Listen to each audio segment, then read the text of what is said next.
Only been a few hours, but it felt like days. Only been days, but it felt like months. Been gone for a year, only know like once. Life moves fast when you do. Hey everyone, and welcome back to our channel. We're Team Hallenzano, and I'm ET to the G with the Chef Rosanna. And we're a married couple who like diving into the weird and wonderful world of YouTube. Today we're super excited to react to some spine-chilling but true stories from Mister Ballen's 411 Part 10 and rating the like button jokes. If you're a fan of gripping tales and real-life mysteries, you're in the right place. So grab some popcorn, get cozy, and let's jump right into the thrills and chills with Mister Ballen. And us. Let's go. But before we get into today's stories, if you're a fan of the strange, dark, and mysterious delivered in story format, then you've come to the right channel, because that's all I do when I upload 3, 4, even 5 times every week. If that's of interest to you, please throw the like button into the bottomless pit near Ellensburg, Washington, and also subscribe to this channel and turn on all notifications so you don't miss any of my week. What are you ready?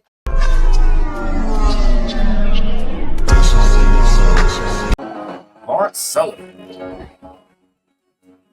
On October 16th, 1930, John Sullivan, who was with his nephew, Lawrence Sullivan, who was only 3 years old, they were driving together in the middle of the Nevada desert. They were about 150 miles away from Reno in this very remote area. John was a gold prospector, and he was heading to an area that he wanted to scout out and see if it was a proper place to prospect for gold. This area, the roads didn't even go to it. You had to drive down this road where it just kind of dead ends in the middle of the desert, right near this huge, steep mountain range, at which point you needed to park your car, get out, and then walk over this hill right in front of where the road ends. And it was going to be over that hill, looking down into this valley where John wanted to prospect. So he drives down the road and parks the car, and he turns to Lawrence and he said, "Hey, I'm going to go over this hill for a minute and check the area out. I'll be back in just a couple of minutes. Stay in here. Don't leave the car. I'll be right back." John gets out, he locks the car, he walks up to the top of the hill, and he turns around, looks at Lawrence, and waves at him.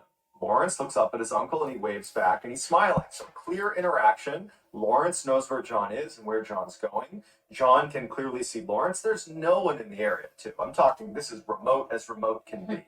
You're just right up against this mountain. That's the only thing going on in this area. So John turns his back on Lawrence. He goes over the hill. He's now out of sight of the vehicle, and he does a short inspection of this area that he wanted to prospect. He goes back up over the hill, and he sees immediately that the door is now open, and Lawrence is not in the vehicle anymore. Oh, wow. John is not immediately concerned, because it's only been a couple of minutes. He can't have gone very far, and there's nowhere to even go. There's no trees. I mean, basically, it's just this mountain right here. But beyond the mountain, there's really nowhere to go. So he goes down, he looks in the car, he looks under the car, he's yelling for Lawrence, no response. And sound carried really... cannot be even go that further. Like... It's true. We can't go far at all. There's only 3. Yeah. So we'll see. Well in this area. After a little while, and he can't hear anything, he hasn't seen Lawrence, he's starting to get very desperate, because they are in the middle of nowhere, and the temperatures are going to drop well below freezing at night. So John has to make this totally painful decision to get in his car and drive and get help. And so he leaves Lawrence because he can't find him. He gets help. The sheriff comes out there, and they start this massive search for this child. This whole time, John is convinced someone had to abduct him, because Lawrence knew where John was. If he was to get out of the vehicle, let's say, he would have walked over the hill to where John was. John was just on the other side of the hill. Makes sense. It doesn't make any sense that Lawrence would get out and wander in a different direction. He would have gone to John. They were very close. He might have wanted to see what he was doing on the other side of the hill. In the first few days of the search, they can't find any tracks of the child or another person that could have potentially abducted him, or even tracks of an animal that could have potentially taken Lawrence away. There's just nothing. They did find his hat, but that was it. There's no other evidence to go off of. And so after 4 days of searching, the newspapers began running headlines about potentially an eagle swooping down and taking Lawrence away, because that's all anyone could speculate, given the fact that there was no tracks anywhere and that his hat had fallen off. At this point, the police feel totally helpless. They don't understand how this child has managed to evade capture. They're not ready to accept that an eagle has taken him away. And so the police bring in a Native American tracker who is known in the area as an exceptional tracker. So this tracker comes in and manages to pick up a partial trail of this child. And he starts following it, and they get 7 miles away from where this boy went missing. And That's a the lot. tracker begins going up the side of this cliff. They have to actually bring in climbing equipment to get up this cliff. They go 1,400 feet Wow. up this cliff. So over 400 meters, they're going up this sheer cliff with climbing equipment. And they get all the way up there, and there's this one little shelf, this one little rocky shelf that this tracker has brought them to. Okay. And sure enough, on this shelf is Lawrence, and he's more or less unharmed. He's sleeping, but he's on this little shelf. He's tucked up against this tree. But interestingly, the tree had this bough that was fairly elastic, and it had clearly been placed over his neck, basically trapping him tight up against the mountain. It was like he had fallen into a trap, because the police said that had he moved suddenly, he would have broken his neck the way he was positioned. Wow. So the police carefully undo the branch, and they bring the boy down, which was a total task considering how far up they were.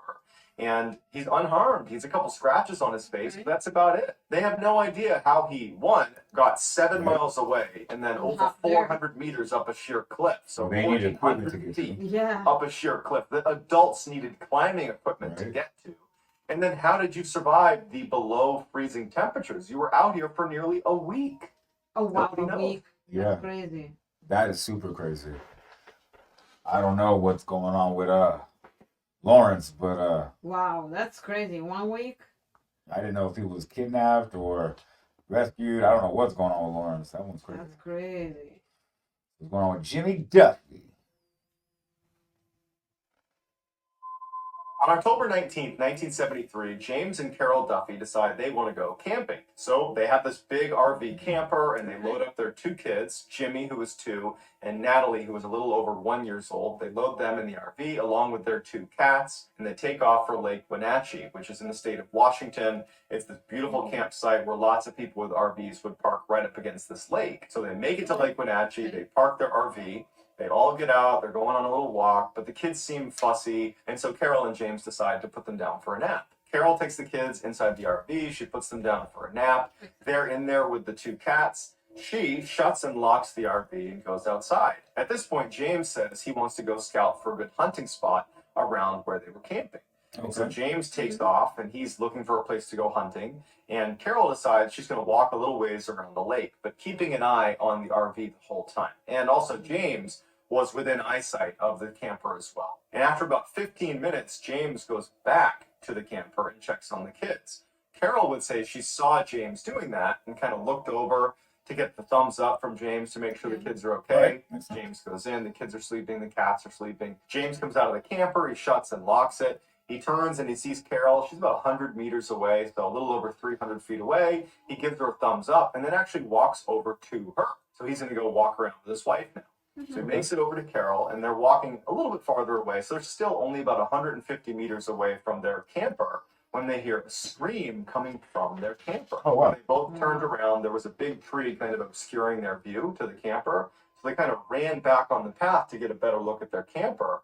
And all they can see is the door to the camper is now open. So the 2 of them sprint over to the camper. James gets there first. He goes inside, and his son, Jimmy, is gone. Their youngest crazy. child, Natalie, was That's still crazy. sleeping. And their 2 cats were still sleeping. Remember, Oh, wow. Carol and James were on the other side of this lake about 100 meters away when they heard this screech coming from the RV. It seems odd that the cats and Natalie wouldn't wake up to that. They didn't. True. After an initial frantic search of the area where they can't find Jimmy or any sign of Jimmy, they call the police, they show up, and they begin doing a search themselves. And after 2 hours of aggressively combing this whole campsite and talking to all the other people that were there wasn't that many people there, so they were able to interview everyone, and everyone had an alibi. No one was near their camper.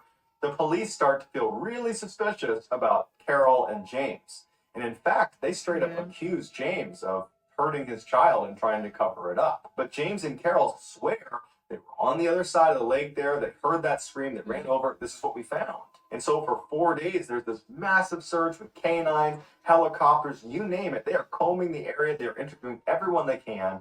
There is nothing, no sign of this child. That's weird. The suspicion that Carol or James had something to do with the disappearance of the child only grew. And so eventually both parents were subjected to a polygraph test, and both stuck to their story and both passed. They had nothing to do with the disappearance of their child. They were telling the truth. The police still felt like there's something off here about these parents. They must have had something to do with this. And so they really dug into their backgrounds and the family backgrounds, talking to friends and family. And every single person in this family's circle and even outer circle said, no, they care about their kids. They would never harm Jimmy. But through their digging, one thing that did come up is that Jimmy was actually considered a very frail child that basically couldn't do anything without assistance. So between the polygraph test that ruled out the parents as being potentially responsible, and now this information that Jimmy was this very frail child who's also 2, right? He didn't get up, open the camper, escape, and then evade this massive search effort. You know, that didn't happen either. So all you're left with is abduction. But the police, they basically cordoned off this whole site and were able to account for every single person that was in the park at any time while the Duffys were there. And every single person had an alibi and completely checked out. Eventually, the search for Jimmy was terminated, and to this day, almost 50 years later, we still have no idea what happened to Jimmy, where he went, and how he got there. That was wild. Like, he's 2. They're getting younger and younger, but but he's 2. Like, he can't have done any of this by himself. Like, I know. Open door, no. And evade capture. Like, No, and especially because they also say he was not able to do nothing alone, so need help. Right. And plus the scream as well. Right. But also it was weird the fact they say everybody was sleeping, not the cat. Yeah, cat wake up for everything. Like, yeah. That was weird. Yeah, I don't know. I got nothing with that one. I got no kind of theories, no kind of plausible ideas. Yeah, I got nothing. Let us know in the comments what you guys think, like what's out there. Because it's pretty weird. Super. So let's see what's up with Faye Crawford. Yeah. Late at night on March 26th, 1962, the Crawford family, who lived in Tennessee, noticed their 1-year-old was sick, so they wanted to take her to the doctor's office. Mr. and Mrs. Crawford hop in the car with their 1-year-old, and they bring along their 3-year-old named Faye. They drive to the doctor's office. Turns out the 1-year-old's going to be just fine. They give the kids some medication. They head back to their house, and when they pull into the driveway, Mr. and Mrs. Crawford turn around. The 1-year-old is awake, but the 3-year-old, Faye, is fast asleep. So the parents look at each other, and they say, okay, we'll get the baby inside. We'll give Faye a couple more minutes to sleep inside the car, and then we'll come out and we'll get her. So Mr. and Mrs. Crawford carefully get the 1-year-old out without waking Faye up. They shut the door. They lock it. The windows are up. They go into the house, they put their 1-year-old down, and literally maybe a couple of minutes goes by. They come out, and the doors are still shut, but Faye is gone. Oh, wow. Now, because the vehicle was still shut, they're thinking, oh, she must have gotten out of her seat, and maybe it's tucked under the seats. So they run over, and they look inside, and Faye's nowhere to be found. She's not in the vehicle. So the vehicle itself had only 2 doors. There was 2 rows of seating, but only 2 doors. If you were in the back seat, like Faye was, you would need to push down, fold down one of the 2 front seats, and then open that door to get out. But both door handles on the inside were broken off. They did not work. You would have to manually roll down a window and then reach outside the car and use the outside door handle to open either door. So the parents are looking at the vehicle, and the doors are shut, the windows are up, everything is still locked. And while it is possible that Faye could have, in theory, got out of her car seat, folded down one of the 2 front seats, rolled down a window, reached out, opened the door, got outside, rolled the window back up, pushed the lockdown manually, and then shut the door again. That is possible. It's extremely unlikely. And she had never done that. She'd never even gotten her own seat undone, let alone that complicated maneuver of getting out and reshutting the door and locking it. So obviously the police are called, they show up, they're searching the area, they can't find this child. And it starts to snow, and the temperatures start to drop. So the police and volunteers stay out all night. There is no sign of this child, and the Crawfords are bracing for the worst. The next day, around 11 a.m., 3 miles away from where Faye went missing, she walks onto the property of someone's house. She was barefoot, but she was more or less okay. Obviously, the parents are elated. They're so happy their daughter's okay. Now, normally, when somebody goes missing, the investigation stays open until they're discovered. Right. If they're discovered alive, even if the circumstances are really weird, because they're alive, it more or less ends the investigation because what are you looking for at this point? They're found, they're alive, everything's okay. It's rare that an investigation would continue after they've been found.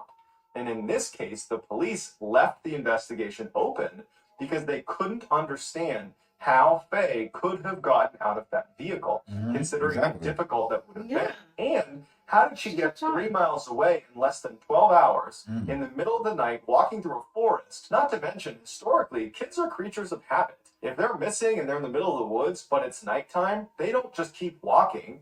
They lay down and they go to sleep. Right. And then when the sun comes up, they get up and then they keep moving. So for her to have gone 3 air miles from where she went missing to this farmstead, that means she did not lay down and go to sleep. She kept walking all through the night. So none of it added up. And then when they asked Faye what happened, she would just smile and laugh. That's all they could ever get out of this child. So despite leaving the investigation open, no one ever came to any sort of conclusion about how she got out of that car and how she covered that distance or why. It's just a big mystery, like all of these missing 411 cases. This is crazy. Yeah, this is a good one right here. And just like look at me and laugh about it, like like she knows something, or not? She don't. I'm just kidding. no, yeah, but she doesn't that way. Yeah, like it's kind of funny. Wow. I like that. I like that little story right there because she was safe, and then like yeah, at least those, even though the kid, it was safe. Yeah, I kind of like this one. Yeah. Gage Weymouth. In 2001, Paul Weymouth was 37 years old. He was a construction worker living in Salt Lake City, and he was about to get divorced for the second time. In his first marriage, after the divorce, he got sole custody of their 4 children. He was a great father. The judge saw it that way and said the kids were better off with him. And following this second divorce, he would file for sole custody of the child that they had together. A little boy, 2 years old, named Gage. And he would win. So Paul is a single father of 5 children. Gage was a lot younger than the other 4 kids, and so he kind of became Paul's little buddy and went everywhere with Paul. They were very, very close. On October 25th, 2001, Paul takes Gage, puts him in the back of his truck, he buckles him into his car seat, and the 2 of them head off to this area where Paul would hunt for deer. It was actually a private deer hunting area that was totally enclosed by a fence. Now, in order to access this private area, you needed to be a member, and Paul was a member, and once you become a member, they give you a gate code. And so Paul and Gage drive up, he gets to the gate, he punches in the code, he opens up the gate, the 2 of them drive in. He said he shuts the gate and locks it, and the 2 of them head up this path to this area where he planned to look for some deer. When he parked the car, he saw that Gage was passed out in his car seat and just did not look like he was going to be psyched to get out and go look for deer. Paul thinks about it for a minute and he decides, you know what, I'm going to leave Gage in the back seat. I'll just shut and lock the car. He's warm, he's taken care of. I'm going to go spend just a couple of minutes looking for deer, and then I'll come back and I'll get him. So he hops out, he locks the car, and he walks a little ways away from the truck, where it's still right behind him. But a couple of other hunters that were on this area, they saw Paul, they flagged him down, and they started talking. He gets preoccupied, and after 30 minutes or so, he realizes he needs to go back and check on his son. And when he goes back up, the front door on Gage's side is open, and Gage is gone. Paul runs up to the vehicle. He can't believe that Gage is gone. Paul screams for the other hunters to come over and help him. He's like, I can't find my son. They start looking in the area, and apparently Paul was so grief-stricken, he began vomiting. He was totally hysterical, and he kept saying, it's my fault. It's my fault. I left him here. Police show up, and this massive search is launched. But you got to remember that this is a gated-in area. Everything is locked. You need to have a code to get in here. And the only people that apparently were on this site at the time were the other hunters that Paul was talking to. And so obviously that casts a huge spotlight on those hunters and Paul being responsible for whatever's happened to Gage. But initially they just focus on looking for this child. And after a little bit of searching, and there's absolutely no sign of this kid, they do turn on Paul. He's like, you know what, if anything happened to my son, it's my fault. I left him in the vehicle, it's my fault. Like, he's not being defensive at all. He is 100% saying, it's my fault, I did this. He's not saying, I harmed my child. Yeah, it's my fault, I left him in the car. Responsibility for whatever's happened. And the police pick up on that, and they're like, you know what, I think he's telling the truth. And he's also saying that he was with those other hunters, and they're the only other ones here. So for 4 days, this massive search is launched all over this hunting area, even beyond the hunting area, and there's no sign of this child. He's just gone. And so they terminate the search, but Paul's church offered to send another 150 volunteers to continue the search. And one of those volunteers was a man by the name of James Wilkes. He was an avid outdoorsman, and he brought along his dog, Dino. And over the course of the search, James and his dog actually get lost, which David Paulides says is very rare. There's so many people doing the search at one time, it would be hard to get lost, but it does happen. And so James and his dog wind up miles away from where they were supposed to be searching. They don't know where they are. They're lost. And so that night, the temperatures are dropping, it's snowing, and James and his dog ended up getting under a tree, in this little pocket under a tree, and they huddled together all night. And James said it was one of the worst nights of his life. He didn't sleep much, but at some point in the morning when the sun started to come up, he was happy to be alive. You know, he didn't die of hypothermia. And he and Dino start walking. And they've only walked a couple of minutes when the dog stops and he starts licking something on the ground. And he looks down, and under a couple inches of snow, it's the body of Gage. James scoops up the body, and for hours they start walking back kind of generally towards where he thinks he needs to go. He ends up finding a fence that he recognized, and since he was exhausted from carrying the boy, he placed the boy's body near a fence post that he knew he'd be able to recognize, and he and Dino made their way up to the search and rescue headquarters, told them where to find the boy's body, and they went back and they collected the boy's body. Now, because James is the one to find the boy, they immediately had to treat him like a suspect. They polygraphed him because you found the boy, no one else has found him, you're ways away from the search, but he passed his polygraph. James would say to police that when he found the body, there were all these tracks around the body. They looked like canine tracks, but they weren't Dino's, and he knows they weren't Dino's because he was holding onto Dino all night, and he hadn't been in this particular area the night before. So investigators were like, if there were other canine tracks all over that area, it means, one, we searched it, but if we searched it, why didn't they pick up on the boy who they're trained to smell? Or what animal was this? Did it have anything to do with why Gage is here in the first place? After the autopsy, it was determined that Gage died from hypothermia. His father was absolutely devastated. You know, he spent all this time at the site where his body was found. He created a shrine for his son. He was known to spend hours in his vehicle trying to figure out how his son got out of his seat and then made his way out that front door, something he had never seen his son do. He was just totally devastated, and he was ultimately charged with negligent homicide, and he pled guilty to it and was given 30 days in jail, but before his sentence was carried out, he took his own life. So like all cases that David Paulides covered. No, it's just crazy. Like, he couldn't handle, you know, what happened to the son. He just took his life too. It's crazy. Yeah, man. I mean, it's just sad. Like, were they really gonna give him time for that? That's negligent. I mean, yeah, he did live a 3-hour in a car for a half hour. That's crazy. That's crazy. More than a hour. In general, I will never leave my baby, even one. Well, I'm pretty Because you sure never know. Baby are smart. Baby do things, and you never know. Somebody can come by and do something. That's true. And doesn't matter if you lock the car or whatever, they can blow up window easily and Yeah, that's true. do whatever. In today's times, like, you never know. So that's true. Yeah. I definitely agree with that. Okay, well, thanks for watching, everyone. We hope you enjoyed our reaction to those chilling stories from Mister Ballen. If you did, don't forget to give us a thumbs up and hit that subscribe button for more reactions and fun content. Let us know in the comments what story creeped you out the most, or if you have any other videos you'd like us to react to. Until next time, stay safe and keep those lights on. Bye.